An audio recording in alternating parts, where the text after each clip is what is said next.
In this life, it wasn't meant to be part one. The room was white a crisp, clean white with no unnecessary ornamentation distracting from its purity. In fact, the room was very sparse of furnishings at all. There was just a chair, a medical pod, and 2 small air filtration units attached to the ceiling.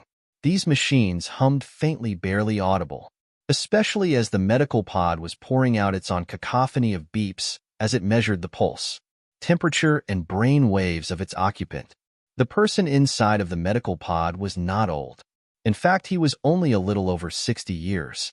But in this time where life expectancy was nearly 180 years of age for a man, his time had most definitely been cut short, and he was very aware of the fact, and very bitter.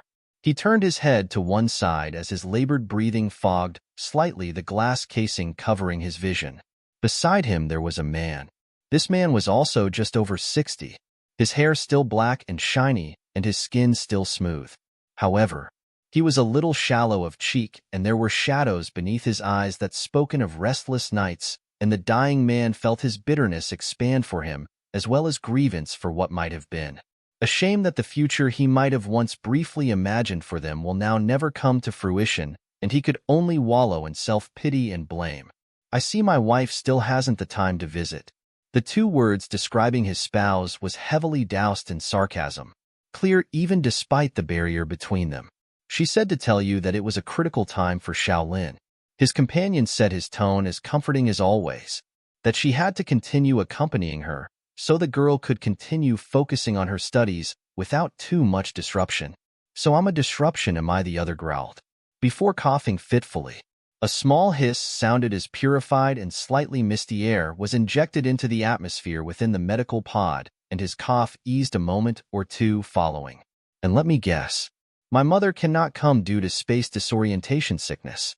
My father naturally cannot breathe without her permission, so he'll have to remain by her side, and my dear, darling older brother is too busy playing house with his little wife while fucking mine."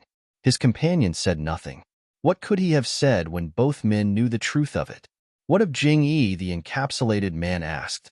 Longingly the other smiled, his curving of his lips like the sun rising above the horizon in the east. "So warm and filled with hope, Jing-Yi as well." The man said, his soft voice filled with affection. He was not surprised that it was Jing-Yi that Xiaofan asked after him, rather than Shaolin or her brother Xiaolei, both the latter born of his legal wife. His eyes caught the other man's, finding himself reflected in the lone black eye, while its misty white partner revealed nothing. "Would you like to see him, Fawn?" The man shook his head, coughing a little, but he soon gained control of his breathing before replying verbally, "No. He doesn't know me. It wouldn't be right to confuse him." His words dampened the other's expression, but they both understood that this was the consequence of their decision 10 years ago, following the miracle of the child's birth. "Grandmother would not agree with you." The black-haired man sighed as he glanced away. "No. I know she does not," he chuckled, as he recalled how the woman had recently stormed into the sterile hospital room like an avenger seeking justice, but with the poise of an empress. He'd always been in awe of her, ever since he was an infant. In fact, he did not believe he would have lived to this day were it not for the ostentatious woman. He had always wondered how his own mother could have ever been birthed from her body. His companion watched him for a long moment, feeling in his heart that he knew just what was going through the man's mind. They had been together for so long after all. Even if they had never shared a womb, never shared a father, they had been as close as brothers growing up. Closer perhaps, and despite the obstacles that should have ensured the fine line between them remained, they had eventually crossed it in sin. Let it be mentioned that the 2 men were not childhood friends, not cousins or blood-related in any way. They grew up under one roof. One as the second son, and one as a foundling-cum-servant. Xiaofan was only 3 years of age when his father had brought home an abandoned baby, given to him in turn by a wandering monk. Monks were generally held in scorn and ridicule, still believing in spirits and ancient ways, seeming to shun the current historical knowledge and technological advancement. So his mother, Fanyong, was less than impressed by her husband's actions. "You dumb fool," she cursed him. "What fate this wild child has with us. Just superstitions and ghost tales." That monk just didn't want the cost of raising his wild seed. You send it to the orphanage tomorrow, but wife. Xiao Dong protested. He said that if this child is raised with our son, then our son would reach great heights and be bestowed a treasure. Also, if we treat him well, our family would also rejoice in good times for 9 generations. The cunning woman's eyes had narrowed, drawn to the idea of treasure and wealth. She'd come from money, had enjoyed an idyllic childhood blessed with no hardships. However, her father had lost his life to star pirates, who had upheld his ship, stolen everything, and killed everyone after that. His company became the center of a storm, relatives pouring from the shadows, ready to take what they otherwise would never gain. Her mother had fought hard, but even the seemingly infallible can be tricked, and she lost the company to her father's brother and could only sit back and watch it sink beneath his less than able rule. That company was now in the hands of others, and only a tiny trickle of its profits dropped into her mother's purse. Enough to survive on, not enough to live comfortably on. That was why Fan Yong married down and became the wife of Xiao Dong, who happened to inherit a small moon that was only good for farming, but also happened to have no brothers to cling to his meager wealth and no parents to swear piety to. But still she dreamed of flying high in society once more. So despite her doubts, the infant was allowed to remain beneath her roof. They named him Fa Xian. Xiao Dong and Fan Yong had actually 2 sons at this time, but they never considered that the monk might be referring to Xiao Fan, the second son, when he spoke of their son. Their firstborn son Xiao Bao was the apple of both adults' eyes. He was handsome and strong, healthy and bright. Very much unlike the more neglected Xiao Fan, he was popular amongst children his age, invited to lead in team sports even at his small age, and welcome to most birthday celebrations. Sure, his school reports were not always the best, but that was just because his teachers misunderstood his cleverness, and he was just a little mischievous like all boys his age. In fact, Xiao Bao had a vicious streak that he generally kept beneath a facade of likability, which later became charm and charisma. He did not hide this from Fa Xian, however. Fan Yong was the type of person who only heard what she wanted to hear, so chose to only acknowledge that Fa Xian would be her eldest son's lucky charm. Thus, once the child was old enough to toddle, she began teaching him to obey and would beat him for the slightest fault. She sought to train a servant for her darling eldest son. Thus Xiao Bao would naturally follow suit, however. His beatings were more akin to torture and torment. Even after 60 years could the scars from burns and poorly healed wounds be seen upon Fa Xian's legs and back. When Fa Xian was almost 8, did he nearly lose his life to Xiao Bao's hard-handedness. The cruel teenager having lost the attention of a girl he liked to his rival. It was Xiao Fan who had rescued him and helped save his life. Granted, Xiao Fan, while not treated badly, was not treated well in the farming household, so he could only rely on his maternal grandmother for help. That woman had taken charge, reprimanded her daughter, tried to make her see the type of person her eldest was growing up to be, and threatened to report Xiao Bao to the authorities, so that he might be sent to a correction facility before he did something even worse. Fan Yong had always been intimidated by her mother and quickly took her eldest to hand while begging her mother not to say anything. She would pay for all of the hospital fees and medication that Fa Xian needed to heal.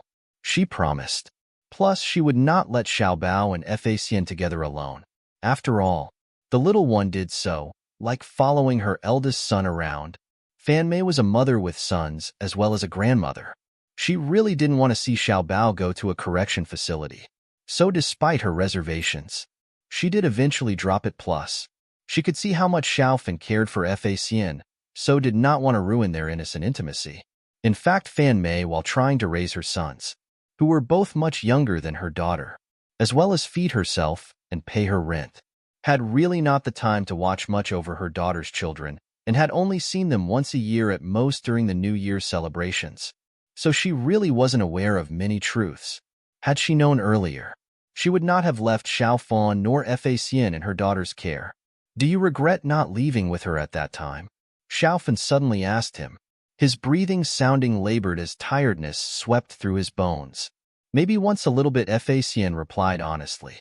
However, his eyes became gentle as they connected with the others. But then I thought of you and later of Jingyi. Xiao Fan's sight blurred somewhat, and once more he mourned what could have been. What should have been he dreamed of it. Dreamed of a reality where his mother believed in that monk's words, in which she raised Facian like a third son and even shown himself some kindness. In that existence, he and Facian had not grown up to be master and subordinate, but had remained brothers until their feelings had naturally developed beyond that. His parents had then arranged their wedding and life was beyond blissful. Golden and Heed held the predicted treasure in the palm of his hand. Unfortunately, Fan Yong was not a benevolent woman and had never cared for him. He'd been born after a long and hard labor that had stolen away her ability to birth more, and she would never admit her losses to seek conception through technological means to a woman. Having a child in an artificial womb was often believed to be a shameful thing, so she was predisposed to dislike him. Even before learning that he had physical defects at birth, the hair lip was fixable with modern surgery and would not leave a scar. But at that time, there was little the medical profession could do about his milky, blind eye. He had been born with no pupil and the damaged optic nerves were not connected to the brain. In addition, there was faults within his body at the genetic level. In normal circumstances, a loving parent would have placed him in hospital care as a baby, so he could spend time receiving gene therapy, that his body could be aided in repairing at least some of the damage, if not all. But Fan Yong wanted nothing to do with her ugly, faulty child. He was fortunate enough to be raised beneath her roof, and this was only as she feared her mother's wrath should she attempt to abandon him outside. She would not pay for the expensive gene therapy baths, nor for the recommended cell cloning and transplant technique the doctors had recommended for when he reached full growth. As a small child, he'd never understood his mother's dislike for him. But then there was this littler child that she seemed to dislike more and treated worse than himself. At first, he was just curious about this tiny boy, and later, he felt connection through their shared unhappy fates. When his brother had almost killed the boy, he'd been so frightened, and knowing his mother would never find the fault lie with Xiao Bao, and his father only ever listened to his mother in this house, he could only rely on his grandmother. As for the beating he'd received after his grandmother had left their moon, he'd felt it had been worth it. He then had taken Facian under his wing, wanting this little brother for himself to love and care for. However, Facian had already been molded into a servant by then and would continuously seek to serve him as such. He didn't understand at that time, being not much older than the other himself, that this had been Facian's way of thanking him for helping him. Instead, he had foolishly thought that Facian was a stupid, unlovable child only fit to be a servant like his mother had always claimed. He regretted his ignorance greatly. But the die was set. He became Facian's master, his only master, and Facian would continue to blindly serve him. Of course they would become adults. He would leave the farmstead for university, the way paved by only his own strength and money. He would swear that he would never return to that family, and Facian would follow behind him and silently agree. Away from that moon, living in a single room together in the worst student accommodation, Xiaofan learned that he was as reliant on his servant as Facian was upon him. Later, after graduation, while he slowly delved into the business world, seeking employment and opportunities, Facian would organize his home life that he never had to worry about finding a crisp, iron shirt or entertaining contacts at short notice. He was there when he braved the first step as the boss of his own small company. He was there when he made his first million, and he was there when things looked at their bleakest point. And he was there after he had risen like a phoenix from the ashes to win back his fortune and the heart of the girl he fancied. He did not even lift a finger for his own wedding. Each and every detail that had been decided upon on a whim by his wife-to-be had then been enacted by his loyal and faithful Facian. He'd seen to guests, seen to Li Xinya's elite relatives, smoothed over the accident in the kitchens, and then seen him off on his honeymoon. One Xiaofan might as well have been completely blind, for he had failed to see the hidden pain of his Facian as he left with his wife. Of course, that had not been the only time he failed to see through his good eye. A slightly high-pitched pinging sound broke through his thoughts and over the continuous beeping of the medical pod in which he lay and would never rise from. He glanced at Facian, who scanned over the light brain upon his wrist and mentioned your lawyer is here. A sly grin spread across Xiao Fan's wan face, hinting at a shadow of the former self this man had been, and Facian's heart skipped a painful beat. Send her in. Xiao Fan uttered the words in the authoritative tone he had become most familiar with and nodded immediately in response. But just prior to him reaching the sealed sliding door, he hesitated and glanced back at the man who'd once been his everything. Are you certain about this? Facian murmured, knowing that the sound would still be caught by the medical pod's outer microphones and transmitted inside. More certain of this than anything before in my life, Xiao Fan replied firmly. I only wish I'd begun proceedings sooner. Do you blame me? Facian shook his head and gently smiled. You were only thinking of Shaolin and Shaolei. Those children were your life. And look at what I lived for. He muttered beneath his breath, spitting pure bitterness with every word. Not just one cuckoo in my feathered nest, but two. You couldn't have known. Facian attempted to reassure him. It's not as if there isn't some family resemblance after all, and even I couldn't have imagined that Li Xinyu would. No, there were signs, Xiao Fan admitted finally. Nothing that could be considered proof. But he always was the better-looking one, and he'd remained the ugly one. Unable to have surgery and fix his eye due to his untreated genetic condition, which had deteriorated thanks to not receiving treatment as an infant. Li Xinyu had promised him that it had never bothered her, had reassured him she loved him despite this and his shortened life expectancy. Maybe she had even believed that once. Nothing but a shallow vase, Facian mocked, causing Xiao Fan to burst into laughter only for this joy to once more devolve into a rasping cough, reminding them of the truth of their situation. I'll let her in, Facian whispered, sadly, as Xiao Fan's spasms came once more under control with the aid of the medicines. Facian and Xiao Fan's lawyer were familiar with each other and nodded in passing as one entered the room and the other left. Xiao Fan carefully and concisely etched out each instruction, each final wish and deed, and his lawyer was equally as careful in recording them. She spoke honestly of her concerns. Not that she thought anyone would manage to overturn his will, only that they would most definitely attempt to. But Xiao Fan simply laughed. He had considered these things and checked diligently the laws of the empire and found that although some might find him immoral, he was well within his rights eventually. She conceded, agreeing with his precise terms. Some time later the woman exited, once more nodding towards Facian, who returned just a cursory nod before swiftly returning to Xiao Fan's side. The woman couldn't help but sigh in her heart. Their story was like a drama from an ancient play, and not one that ended happily. Thinking of her client's last wishes, her eyes turned cold and her lips curved as she felt that these were a sort of justice nonetheless. She straightened her skirt and left the hospital, intending to register the documents as soon as possible and ensure that there was absolutely no room for contest. Author's note: I've had this on my mind for a few days, but I couldn't figure out just when it was set. Today, I finally figured the best setting is an interstellar period. This is still a short standalone story, but there is more to come. I'll post the rest as soon as I have finished it. In this life, it wasn't meant to be part 2. Xiao Fan died at the age of 64. The business world agreed that he was far too young, and out of respect, they chose to wait until after his funeral to see what would become of his business empire. They would never say no to a piece of his vast wealth should it fall into their open hands. The will was read by his lawyer in front of Xiao Fan's blood-related paternal family, his marital partner, his long-term and loyal servant, and a young boy. The child was only about 10. Kept close by the side of Xiao Fan's maternal grandmother. But his mother frowned. She did not know this boy, just that her mother had claimed to be his guardian. The lawyer and the servant did know, however, and acknowledged this in curt and silent exchange. The lawyer looked to her assistant, who opened up his light brain and began recording the proceedings.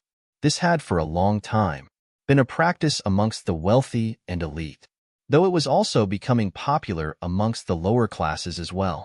Too many families were shattered by money, tainted by their greed in a way that blood no longer remained thick. Before I begin, she said, catching their attention, I wish to confirm that my client was of sound mind during the making of this will. The doctors of the Imperial Central Hospice have also confirmed that my client was mentally sound and could speak for himself without aid. Thus, his words have not been misunderstood. I have the entire interview between myself and my client recorded. There was no other individuals in the room. What he said has been psychologically confirmed by a leading specialist as having not been spoken under influence or duress of outside influences. She watched as several of Xiao Fan's family members glanced at each other. Madame Xiao. Li Xingya had dabbed her reddened eyes several times over the past 10 minutes, but the handkerchief remained dry, while the old Madame Fan Yong didn't bother to hide the fact that she was not saddened by her son's death. Instead, her eyes were slightly curved upwards, as if counting the credits before they'd reached her bank account. Her living son held much the same expression, while her granddaughter and grandson simply looked bored. Xiaodong at least had cried at some point, but earlier the lawyer had caught the old madam yelling at him to shut up when he had sniffled, and he had swiftly complied. The lawyer felt like rolling her eyes as she once more pitied her client for having such a family. At least seated at the other side of the room, there were signs that he'd received love. Fan Mei sat in an almost regal way, blinking back the tears as she also lamented. The boy at her side glanced at her often, and she in turn sent him reassuring looks. Her hand discreetly reached out more than once to squeeze the hand of the man standing behind her as well. She was well aware that Fa Xian was far more than some mere servant. As for Fa Xian, he couldn't help but feel somewhat numb. The white of his eyes had vanished beneath a haze of red. His throat still sore from the nights he'd poured his heart into his pillow, and he couldn't help but feel that this was all wrong, that things had not meant to turn out this way. Any questions? The lawyer brought them all back from their individual thoughts. No one spoke a word. Then I will begin. She selected an option from the screen upon her light brain that only she could see, and a small hologram was projected. It was of her client from when he was alive, and still inside the medical pod during his last days. This is my Xiao Fan's last will and testament. He said. His words were clear and firm, much like they had been before he had become encapsulated in order to extend his life those precious months. However, there was a pause following the sentence as he breathed, his lungs straining with exertion. Fa Xian felt the sting of tears once more fill his already sore eyes. I haven't been the best husband, the greatest father, and as for being a son, well, I can't say much about that either. I can't say I've died without regrets, and I can't say that I've died peacefully. I wanted to live, but the sun still rises in the east and sets in the west. The living go on while the dead can only lament. Right. A muffled sob broke the silence of those gathering, and for a brief moment, Fa Xian thought it had escaped his throat, only to realize it had come from Fan Mei. Xiao Fan's grandmother had already lived to reach a century and a half, and yet had buried more than one loved one. Her hair was completely silvery white, while her grandson had died with black hair. She felt so worn and so much older than her years. The hologram naturally would not see, could not hear the reactions of those watching him, so continued to speak first to my dear wife. Li Xingya lightly dabbed her eyes once more, putting on a good show the others to display her virtue as a young widow. Some 24 years ago, you and I bowed to heaven, bowed to our ancestors, and bowed to our parents, vowing to respect each other, love each other, and be loyal to each other. As he slightly emphasized each vow, Fa Xian glanced over at the woman, who had yet to show a line upon her fair-skinned face through the corner of his eye, and witnessed as she flinched and lowered her peach blossom eyes. He inwardly sneered. Xiao Fan had been no saint. Fa Xian was more than aware of this fact. Beauties like men of wealth, and men of wealth liked beauties. It was an exchange of mutual benefit, but he had stopped those playboy ways for her, while Fa Xian himself had continuously watched from the sidelines. Seeing the beauties off with gifts had been one of his tasks, and though he had been pained, he had told himself that at least he was the one to remain by Xiao Fan's side. Li Xingya had been like a living slap in the face for him, but he had continued to grin and bear it like a masochist. However, Li Xingya seemed not to honor Xiao Fan's regards for her, easily swept off her feet by Xiao Bao's handsome charm. I suspected. Xiao Fan had slurred that night 10 years ago when he'd stopped turning a blind eye and gained proof by way of a private detective. But I had hoped that I was wrong. His face had twisted as he had shown Facn the images. Xiaobao and Li Xingya had walked down the street arm in broad daylight, uncaring of witnesses. They were captured kissing amorously in a park, holding hands as they window shopped down a street, before cheerfully entering a prestigious hotel together.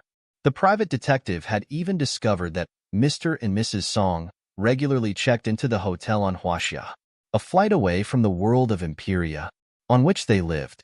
Their arrogance in flaunting their affair was outrageous. What charity event, what spa trip? It's fucking obvious that it's been going on a while. He had yelled angrily, sweeping everything from his desk with his arm, breaking a glass and spilling its contents as he did. Facn had quietly kneeled down and cleared away the mess. Why did she have to do this? And why the fuck with Xiaobao? Is he all that charming? I don't know. Facn had murmured softly in response and then had shaken his head. His charm is like that of a peacock, perhaps nice to look at, but without much going on up here. He had tapped his temple, his eyes glinting in jest. As he had thought, Xiao Fan had laughed loud and hard at his words. Neither cared for the eldest son of the Xiao family, and were he not family, neither would have spared spit to quench his dying thirst. His laughter had turned into sobs as the alcohol gripped him once more, and Facn had had to help him to bed. He'd removed his slippers and socks, unbuttoned his collar of his shirt, and tucked him into bed. Xiaofan had grabbed him by the waist before he could leave, almost stopping his heart. "Why are you so good to me?" He had murmured into Facn's back, "You pay me to." Facn had responded, but he had not accepted those words. Perhaps finally opening his eyes to the truth of his wife's affair had caused him to notice other things, and he pressed onward. "No, if it were just that. You could have left me at any time." He'd sighed and tightened his hold. "Better wages, better terms of employment, better treatment. You treat me well enough." Facn had tapped his arm. "Reassuringly, I had a dream the other night," Xiaofan had mentioned, still unwilling to let Facn go. "I dreamed that we were raised well, that my parents treated us both as sons, and that we were close as brothers." "Haven't we always been close?" Facn had joked, lightly, "master and servant. It's not the way it should have been." Xiaofan had denied, and Facn had openly agreed, believing that Xiaofan would not recall this conversation in the morning anyway. "No, you are right," Facn had sighed, "but neither of us knew better. I was raised to be subservient to your parents, to your older brother, and after you saved me, this was transferred to you. I didn't know any other way to express my gratitude to you. A thank you would have been fine." Xiaofan had groused, causing Facn to chuckle. A silence had fallen over them for a short while, but the older man had not fallen asleep in this time, nor let go of Facn's waist, so he could only practice patience. In the end, he had broken the silence. "What else happened in your dream?" "We grew up. We developed feelings, and we got married." "Oh. Who was I married to? Were they pretty?" "No. Ugly and blind in one eye. You were my wife, idiot." Facn had frozen in Xiaofan's hold. "What?" Xiaofan had rolled backwards, pulling him onto the bed and onto him, causing him to flush an appealing dusky rose. "You were my wife, I was your husband. We were in love and married to each other." Facn had trembled in his arms, thinking that it was he that was in the dream right now, even though he could feel the touch of Xiaofan's calloused fingers sliding across his face and weaving through his hair. "I never thought about being with any man," Xiaofan had confessed, "but after that dream, I can't stop thinking about you." "BB, but you're married to Li Xingya." Facn had half protested, but he had not been able to stop the longing from softening his words. "And if she can be so easily unfaithful, why can't I?" And with that, he had silenced all Facn's protests with his mouth and tongue. That had been the start to their own private affair. It had only lasted a month, but it had been the happiest time for Facn. They'd had picnics within the gardens by candlelight, went horse riding through the grounds before swimming in the lake, watched old and classic movies, joking and laughing over the romantic scripts, and things would often turn more sensual, and Facn would find himself pressed beneath Xiaofan's body as they moved together, finding pleasure and completion within each other. And even if his hips ached and dark chrysanthemum tender, he'd never push him away nor deny him. He'd already sensed at that point that theirs would be a bittersweet period of stolen time. And he had been right to feel this way for all too soon. Xiao Xiaolin and Xiao Xiaolei returned from their respective boarding schools for the summer break and splashed cold water over their affair. These children, a daughter and a son, had been what Li Xingya had given to Xiaofan during their marriage, and at that time Xiao Xiaolin was just 12, her brother only 10. Xiaofan had felt that he was wronging these children, who their mother had greatly wronged first, and so he'd asked Xian to wait, to let his children grow into adults first in order that the divorce be less painful for them. After all, both men were only a little over 50. They still had time. If only they knew that this was not to be, that Xiaofan's condition would deteriorate much more rapidly within those years. Maybe he would have not made that decision, despite everything they believed back then. Plus, their little affair brought other, very unexpected results to Li Xingya. The holographic Xiaofan was continuing to announce, "I leave this sealed file of documentation." The lawyer discreetly sent the file over, the corner of her lips slightly upturned as she casually glanced the woman's way. While pausing the playback of the recording, she did so wish to see Li Xingya's reactions. She was not disappointed, as if someone had taken powder made of the whitest pearls and applied it to her face. Li Xingya became quickly drained of color. What's this? Is this a joke? How dare you attempt to forge these and present them instead of what my husband really wished to leave to me? This is no joke, Ms. Li. The lawyer nearly purred with satisfaction. If you doubt them, you can look into the official imperial records to see that the divorce that my client placed in petition becomes fact as of today. You and he are no longer legally married wife and husband. He can't do this to me. The woman continued to deny, despite all the evidence in virtual print before her. I do not agree to this. She stood up and marched to the lawyer's desk, slamming her hand through her deceased ex-husband's image. You do not have to, the lawyer mentioned. The empire took marriages very seriously and disliked those who made vows lightly. What was the point of getting married if you could simply divorce the following day? Naturally, the empire could not make laws that refused separation and divorce. They were a progressive society after all. However, there had to be stipulated reasons for the divorce. A mutual divorce was not uncommon amongst individuals who had fallen out of love and had no children. But both parties had to agree and go through mediation. A one-sided divorce was more difficult to attain, unless the circumstances called for it. Cheating on one's spouse was most definitely a good reason for requesting such. The lawyer did not give her a chance to lie and refute, and continued, my client has logged evidence that you and the other party involved have had an affair spanning 2 decades. There is no point denying it. He said that I could see others. He was impotent and simply asked that I was discreet. Did he neglect this fact when he logged this? This waste of government resources. Is there any documentation to back up your claim? The lawyer asked her and watched as the woman's fist unfurled, knowing that the agreement between her and Xiaofan was only verbal. Even if it had been documented, it had been 10 years since then, and the affair had spanned double that. There was no chance her divorce would be overturned. But it did not stop her from attempting. What about doctor's records, she pointed out, grasping at straws. Surely his medical notes would have proof of his impotence. He lied. All heads turned towards the person entering this admission. A person who could always be found in Xiaofan's shadow.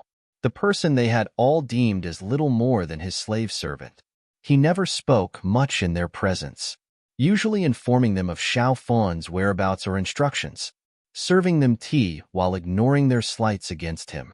So they were all surprised when he spoke up of his own accord now. They couldn't help but finally notice his reddened eyes that had mourned so much. Xiaofan did not have impotence. He repeated his declaration and clarification. Xiaofan only told you that as he did not wish to lie with used goods. His sharp knife cut deep. Li Xingya had never been so bluntly slighted, immediately losing her temper. Her hands once more curled into fists as she sought retribution in a physical manner. Her son and daughter held her back. Mum, stop. Xiaolei grabbed her wrist. Yeah, it's not worth arguing with this low-born mutt. Xiaolin sneered at Xian, whom she had never liked. All he knows is how to grovel at the old man's feet after all. I'll give him a good beating later, Xing'a. Xiao Bao slammed his fist into the cup of his other hand, a nasty gleam in his eye. It seems you've forgotten the taste of my fist. Facian. The lawyer rose to her feet and slammed her own palm against her desk. You dare use violence in my office, then get out. I'll send you your dues through the net. No need to remain and hear my client's last words. You taint his memory, of course. Forgive me if I'm not prompt about this. I am, after all, a very busy woman. Her words at least gave Xiao Lei and Xiao Lin pause, as well as roused Fan Yong from still being shocked by the revelation that her daughter-in-law was a cheat and her son's servant had a mouth. Xiao Fan's lawyer was very well known in business circles and not unknown in public ones. They could not afford to offend her. Plus, they wished to know now how much money Xiao Fan had left them. It was bound to have increased now that Li Xingya had received nothing but a divorce in his will. Indeed, it was nothing but a divorce. A prenuptial had been signed at the beginning, just as was usual between marriages of the elite and apart from two children. Li Xingya had produced nothing in this marriage. She had been a complete lady of leisure, did not need to work, so did not work. Her husband had earned all of their wealth with his own two hands. Not even her birth family's influence had made any difference in his abilities or connections, so she could not even claim that. She might be able to expect child maintenance, but her children were not far from the age of maturity, that being 25. So just how much could she actually get? A couple of million maybe, and a property, so she had a roof over her head. Actually, it would be less than that in this life. It wasn't meant to be final part. Xiao Lei and Xiao Lin. The hologram was set to continue. After Li Xingya was coaxed to sit down, the two youths glanced at it, but there was no care for the image of the man projected. Simply greed and expectation. I've raised you as my own these past 20 years and 22 years. I may not have been the best father, too busy working and bringing in the money to see that I wasn't caring for you as much as I possibly should have. Still, you can't claim to have been neglected by me, and I have ensured that your education is paid for until you graduate from university. But that is all I will do for you. What? Xiao Lei questioned while his sister screamed. Is this for real? If you are doubting my words, don't bother, the hologram sneered, naturally not hearing their complaints. Being a recording of the past, you know perfectly well that I am not your father. Don't think just because you are in the privacy of your own bedrooms that others can't hear you talking. You should be blessed that I remained ignorant for so fucking long and thought you had as well. More fool me that I thought it would break your hearts if you learned the truth. But it seemed I worried too much. I apologize for being such an ugly fucker that you couldn't bear to acknowledge me as your legal father and would much rather be able to acknowledge your real father because at least he is good-looking, right? The youth simultaneously paled, turning almost as white as their mother had, who knew that one simple conversation between them had literally stripped their pockets of gold and silver, leaving them lacking. What am I going to do about that post-graduation course I wanted to do? Xiao Lin complained bitterly. Once more, Facian felt compelled to speak up. If it were not for these white wolves, Jing, he might have been able to know his father. Instead of being kept ignorant and in the dark, he glanced at the boy that Fan Mei had felt necessary to bring with her, claiming that she did not feel it was safe, him being away from her side, especially considering what was to come. Facian turned to speak to Li Xingya's offspring. Fund the course yourself, after all. Xiaoqian had to suffer and do so. He glared at that child's father, Xiao Bao, who would rather spend the money he had earned working in Xiao Fan's companies on his mistress and his affair than on his wife and son. Zhou Anan and Xiao Chun had the worst fate in this torrid triangle, suffering even more than he and Jing Yi. Zhou Anan came from an ordinary background, but was considered the flower of the university of which she and Xiao Bao had attended. She had had many admirers, could have chosen any to be her spouse, but she had unwisely chosen Xiao Bao. She had already become pregnant with Xiao Chun when Facian had first met her, and should have been blossoming like a woman in love, and with child should have done. Only she had already begun to wilt thanks to an abusive tongue and a hard fist. Mother and son. Very few could stand tall against this pair of vicious snakes. As if Xiao Fan had predicted their conversation, the hologram announced, "Oh, and just to make it fair, I will pay off Xiao Qin's education debts. After all, why should the elder brother be left out?" And just like that, Xiaofan declared the other party in the affair, his own older brother, neglecting the wife and favoring the concubine. It would have been like this in ancient times. Only the concubine his little brother's bride, and she would have been drowned in a pig cage, dropped in a lake had the affair been discovered. To this end, Xiaofan preemptively stirred the pot further. Sister Anan, you know, if you want, you can ask my lawyer for a divorce. She promised to help you, and there's more than enough money retained to cover it. The little plump, gray-faced woman who had hidden in a corner all this time suddenly leapt free as if unburdened from her shackles and kowtowed before the lawyer. Please help me petition a divorce, she begged, tears running down her round face. Of course. The lawyer agreed without hesitation. You ungrateful little bitch. Xiao Bao screamed at her, raising his fist in threat. A security guard burst into the room and grappled with Xiao Bao before he could reach and beat his poor wife. She stood up before him, shaking with nerves and anger as she confronted him and spat in his face. My mother had the right of you all along, she yelled, the emotions suppressed for so many years bursting to the forefront. I should never have married you. Xiaochen begged me to leave you so many times, but I thought it was better for a child to have two parents at first, and then I just didn't know how. But now I do. Xiaochen received his license to practice medicine 2 months ago. Do you know that, oh? But then you were too busy doing nasty things between that bitch's legs, weren't you? I despise you, but look on the bright side. The 4 of you can be one happy, shameless family together. Oh, I shouldn't forget my kind, loving mother-in-law and weak father-in-law in the equation. Having found her voice, digging out where it was once buried, Zhou Anan found herself unable to stop. Sure enough, when the lower beam is crooked, the upper one will be as well. You sure raised a wonderful son, one that uses fists to win arguments and forced to have sex whenever he wants. She turned to glance slyly at Li Xingya. Oh, you didn't know that he continued to have sex with me, even though he was doing you as well. I even got pregnant twice, but that made him unhappy, so he beat the fetuses from me. That was probably so you did not find out that far from being faithful to either one of us, he simply has no control over his temper or lower half. So you can have him for all I care, and you can serve mother-in-law in my place. Just be sure to be aware. She doesn't like sweet and sour sauces and only wants the fatty meat of the pig. Of course, if you make a mistake, she'll be sure to let you know out of breath. She inhaled and exhaled heavily a few times, as everyone listened to her tirade in utter silence. Little Jing Yi turned to Fan Mei and whispered, Grandmother, what is going on? Just pretend that this is a play. She whispered back, regretting her decision to bring him here a little bit. Take it as a lesson of what a good man does not do. Dear heart. Jingyi nodded as if filled with sagely wisdom and calmly returned to observe. Xian couldn't help but smile beneath his hand. Sometimes he was so much like his father had been at the same age. In the meantime, the lawyer had summoned one of her assistants and asked that young woman to guide Zhou Anan into another room and serve her tea. The older woman definitely needed it. She would likely break down in a moment, and the lawyer did not wish for her soon-to-be ex-husband to see this. Let him witness her strong before they separated forever.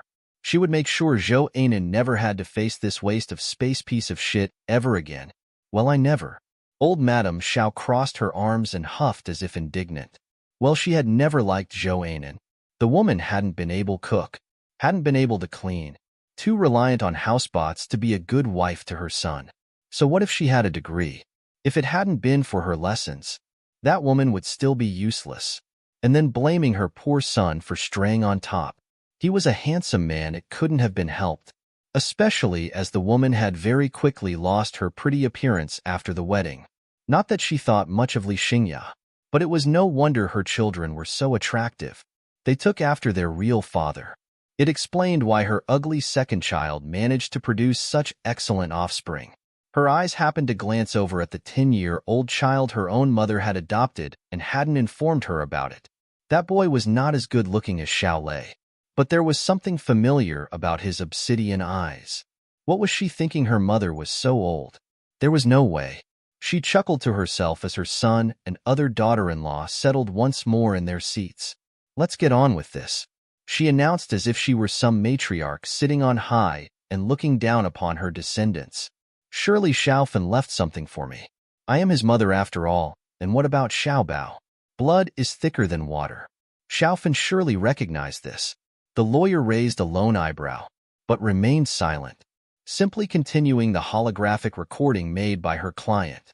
This time, Xiaofan was directing his wishes towards his brother, who unlike his mother was not so optimistic. But then, who else would inherit his companies and run them? Granted, he only had limited experience, but he had worked for a few of Xiaofan's businesses. Facian felt a sneer twist his features as he imagined just what Xiaobao was thinking.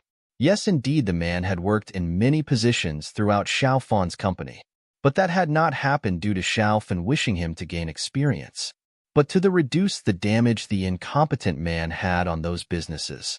Xiaobao had begged for a small position in Xiaofan's company at first, having been laid off from his original place of work some time before, and Xiaofan had obliged, as many of his contacts had been about respecting one's juniors, while serving one's senior's family and filial duty was so important to most people in the empire.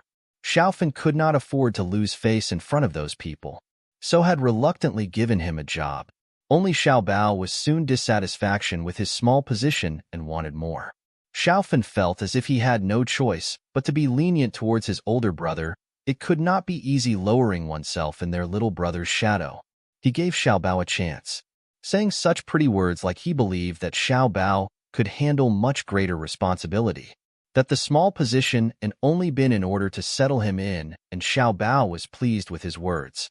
Only he became conceited, flaunting his relationship with the boss, using this to sexually harass some female staff members and undermine weak targets.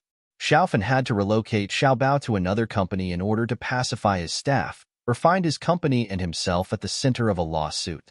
He told Xiaobao that he needed his help in that company, that he could only trust him. What a joke. My dear older brother. Xiaofan no longer spoke flowery words of appeasement, his tone heavy with sarcasm and dislike. What can I give you that you haven't already taken for yourself? My companies can no longer afford you, Xiaobao, so you're fired. You don't have to work any notice period. Severance pay will be sent directly to your account. Don't expect too much. Your antics have cost me millions over the years with hush money and fines for various matters. Oh, and the next time you accidentally feel up Wang Jie's arse, bear in mind that her father is a boss in the underground mafia, would you? I lost a section of the Elysium meteoroid belt to stop him from taking your head in retribution. Idiot. Xiaobao turned white and suddenly found it hard to swallow. Somehow to deepen his own self-wallowing to notice that Li Xingya was staring daggers at him. After all, at least Zhou Anan had been his wife. And that leaves my mother and my father. The hologram paused after spitting out these titles as if they were distasteful before sighing. The law states that I must take care of you in your golden years of retirement. You have a few decades left before that. But don't worry, I won't make you wait.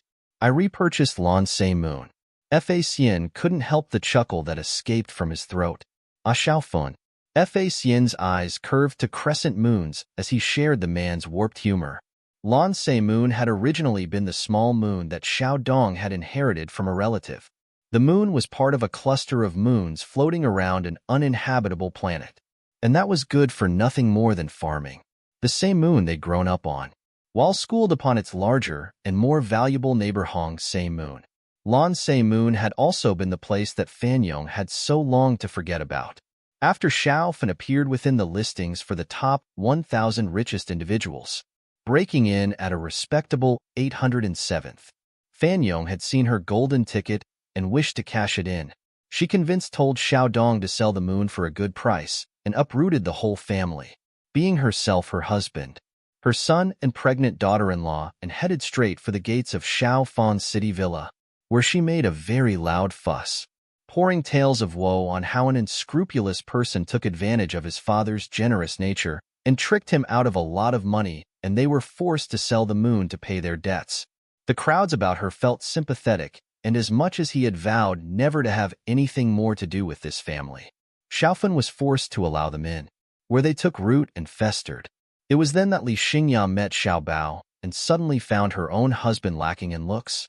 It was then that Xiaofan was forced to give Xiaobao a job and allow him to take advantage of him, with that family living under his roof.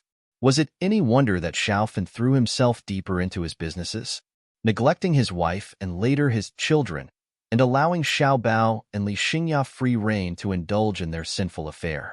Of course, that said, his true fault lay not so much in the neglect, for Facian believed the affair would have happened anyway. Just that pretentious couple would have been a little more discreet. Xiaofan's biggest mistake was to not make sure the families stayed under separate roofs from the start. No, perhaps his only blame was to be born to a shameless mother and a cowardly father. No, Fan Yong screeched, while Xiao Dong's eyes actually lit up brightly in pure joy. Facian was surprised. But then perhaps it was not a surprise really. That moon had been Xiao Dong's treasure once. To give it up due to his domineering wife's want of an easy life bathed in luxury, whilst living as a parasite, must have actually wounded whatever pride remained in him. No, I don't want it. I won't return to that moon. You cannot make me. Naturally, the hologram could not heed her protests. In addition, there will be a monthly stipend to do with as you please. However, it will only be sent to you while you are enjoying retirement on the moon. If for any reason you decide to live elsewhere, to work and such, then the stipend will not be paid. The moon's deed will be held by my lawyer for the next 100 years whether you choose to retire there or not. It will then pass to the Fa family. Xiao Dong looked a little confused. He had indeed been pleased that he might get Lan Se Moon back, but he wanted to then pass it on to his own son, to Xiao Bao as an heirloom. It seemed Xiaofan had other ideas. Facian cleared his throat and smiled at his former guardians. Yes, the Fa family, he said in warm tones. That would be me and my son Fa Jingyi. He looked warmly at the little boy who grinned brightly in return, and Facian felt both the love of his affection and the pain that he resembled his other father so much. Xiaofan used to grin in such an open way when he was happy. At first that expression had been so rare. Neither of them had ever much to smile about as children, but supporting each other as Facian worked, while taking care of Xiaofan, who attended university in order to lead them towards a better future. The joyful times had increased. When Xiaofan graduated, when he was promoted, when he gained his first client, his first million, Facian had been there for all of that.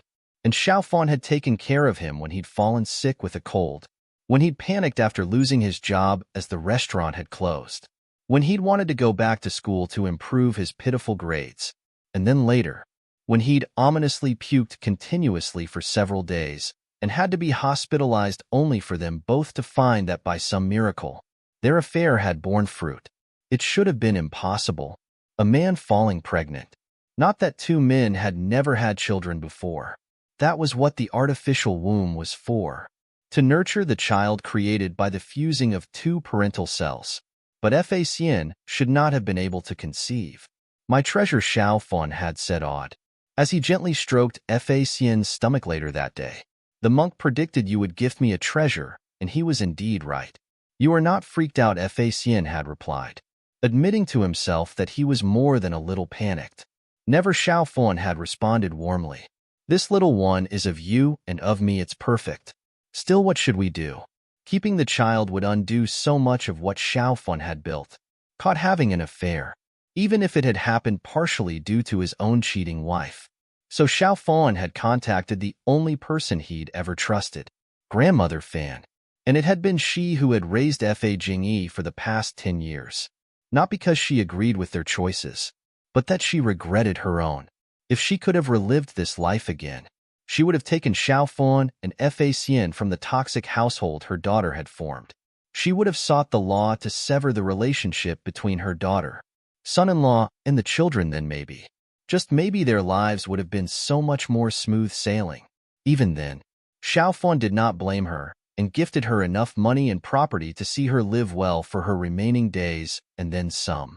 He also left a smaller inheritance to his two uncles, who were hard-working family men and never did anything to harm him, and had even tried to give red envelopes to his children every new year, even though they'd not much to share. As for the businesses, naturally he'd chosen two trustworthy individuals along with Facian to be executors to the estate, all of which would then go to his one and only son upon reaching his majority. There were enticements and benefits if those people kept his trust, and for Facienne. I told you I had a dream, Sienner. This recording was just for the man who had served him as a loyal subordinate, as a companion, and as a lover. All the others had been dismissed. But there would naturally be protests. Lawyers sought out to try to overturn the will, and Fagnon would even attempt to get sympathy from the press. But her quest would backfire. She would retire upon Lansay Moon with her husband, her tail tucked between her legs as public opinion slated her as an evil mother. Even as her son was named a disgusting excuse for a man in Li Xingya, a harlot and vamp-a-woman without shame. Women warned their sons to stay away from women like her, while daughters were told they would be disowned if they ever turned out like her. Li Xingya could only hide in a remote villa owned by her parents and hope the storm would pass. Xiao Bao did not go with her. As for the 3 Xiao children, Xiao Chun would become a respectable and renowned doctor, and he would remain a filial son. But Xiao Xiaolin and Xiao Xiaolei would vanish into obscurity. Facienne never learned what happened to them. Perhaps they lived well, perhaps they did not.